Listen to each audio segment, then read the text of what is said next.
Francesco, trattoria, griglieria, gelateria, pizzeria, a San Leonardo, un posto che ci vede spesso venirci per i nostri incontri di fine stagione, inizio stagione, un posto che ci fa sentire un po' a casa, insomma molto familiare, molto bello, molto accogliente. E proprio studioso, compreso di torta, io vorrei chiedere al mio professore le sensazioni di questo aiuto Daniele Ricciardo. Prego maestro. Allora, abbiamo avuto una stagione fantastica, abbiamo suonato tanto, abbiamo avuto dei riscontri nelle piazze sempre molto ma molto positivo, molto caloroso e siamo veramente felici. E io quest'anno mi sono proprio divertito tanto. Una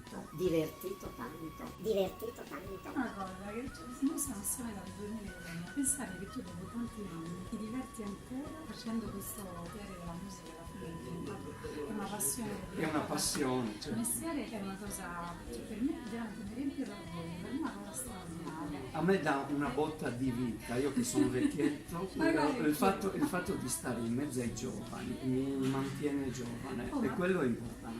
Ma lo sapete che ogni volta che vengono a cantare da qualche parte cantano come funghi gli allievi del professore, cioè lì dappertutto escono. Allora, questo è un mio allievo, quest'altro è praticamente in mezza Sardegna sono stati i tuoi allievi. No, o i miei allievi che non sono di mezza Sardegna girano la mezza Sardegna, è diverso. E mettiamola così, va? È un onore per me averti accanto dopo tutti questi Grazie, anni. grazie. Ti voglio tutto bene quest'anno. Salutiamo i nostri amici e gli diamo appuntamento insomma per il 2019, prepareremo tante cose. Quindi un saluto del professore. All'anno prossimo con tante serate e tanto divertimento per tutti. Ao, ao, ao.